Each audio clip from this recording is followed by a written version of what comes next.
ನಾವು ಮೊದಲನೇದಾಗಿ ಅಂದ್ರೆ ಇಂಟ್ರೊಡ್ಯೂಸ್ ಮಾಡ್ತಾ ಇರುವಂತ ಸಿನಿಮಾದಲ್ಲಿ ನಾಗೇಂದ್ರ ಪ್ರಸಾದ್ ಸರ್ ಅವರ ಸಂಭಾಷಣೆ ಮತ್ತೆ ಮ್ಯೂಸಿಕ್ ಡೈರೆಕ್ಷನ್ ಸಿಕ್ಕಿರೋದು ಅದು ಇನ್ನ ಒಂದು ದೊಡ್ಡ ಅದೃಷ್ಟ ಅಂತಾನೆ ಹೇಳ್ಬೋದು. ಸಾಹಿತ್ಯ ಎಲ್ಲಾದ್ರಲ್ಲೂ ಇನ್ನೂ ದೊಡ್ಡ ಅದೃಷ್ಟನ ಅಂತಾನೆ ಹೇಳ್ಬೋದು.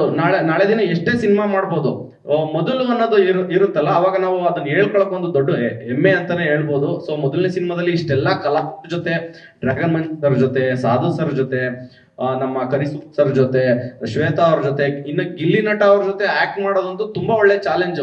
ಅಂದ್ರೆ ಅವರು ನಾವ್ ಏನ್ ಕೊಡ್ತಾ ಇರ್ತೀವಿ ಅವ್ರು ಅದ್ರ ಕೊಡ್ತಾ ಇರ್ತಾರೆ ರಿಟರ್ನ್. ಸೊ ಅದು ಇನ್ನೊಂದು ದೊಡ್ಡ ಚಾಲೆಂಜ್ ಆಗಿ ಅದು ಸಿನಿಮಾ ಹೆಂಗಾಗಿದೆ ಅಂದ್ರೆ ಜುಗಲ್ಬಂದಿ, ನಾನ್ ಕಾಮಿಡಿ ಮಾಡ್ತೀನಿ, ನೀನ್ ಕಾಮಿಡಿ ಮಾಡು, ನೀನ್ ಕಾಮಿಡಿ ಮಾಡ್ತೀಯ, ನಾನ್ ಕಾಮಿಡಿ ಮಾಡು, ಆಮೇಲೆ ಎಲ್ಲಾರು ಬರೋರೆಲ್ಲ comedy comedy comedy next level entertainment ಬಂದ್ಬಿಟ್ಟಿದೆ ಸರ್ ಸಿನಿಮಾದಲ್ಲಿ. ಅಂದ್ರೆ ಇದು ನಮ್ ಸಿನಿಮಾ ಅಂತ ಹೇಳ್ತಾ ಇಲ್ಲ, ಬಟ್ ಈ ಸಿನಿಮಾನ ಒಂದು ಓವರ್ ಆಲ್ ಕಂಟೆಂಟ್ ತರ ನೋಡಿದಾಗ, ಯಾಕೆಂದ್ರೆ ನಾವು ಬರೀ ಕಾಮಿಡಿ ಕಂಟೆಂಟೇ ಮಾಡ್ಕೊಂಡು ಬಂದಿರೋದ್ರಿಂದ ನಮ್ಗೆಲ್ಲೋ ಒಂದ್ ಕಡೆ ಒಂದು ಜಡ್ಜ್ಮೆಂಟ್ ಇರುತ್ತೆ, ಯಾವ ಕಾಮಿಡಿ ವರ್ಕ್ ಆಗುತ್ತೆ, ಯಾವ್ದಕ್ ಜನ ನಗ್ತಾರೆ, ಯಾವ್ದು ಜನಕ್ಕೆ ಇಷ್ಟ ಆಗುತ್ತೆ ಅನ್ನೋದು. ಸೊ ಆ ಇಷ್ಟ ಆಗೋ ನಿಟ್ಟಿನಲ್ಲಿ ನೋಡಿದಾಗ ಈ ಸಿನಿಮಾ, ಇಡೀ ಸಿನಿಮಾ ಅಂದ್ರೆ ಒಂದು ಜರ್ನಿ ಪ್ಯಾಟರ್ನ್ ಹೇಳಿದ್ರಲ್ಲ ಸರ್, ಇಡೀ ಸಿನಿಮಾನ ಎಂಟರ್ಟೈನ್ಮೆಂಟ್ ಮುಖಾಂತರ ಇಡೀ ಕರ್ನಾಟಕನ ಟ್ರಿಪ್ ಮಾಡ್ಕೊಂಡು ಬಂದಂಗೆ ಇರುತ್ತೆ ಅದು.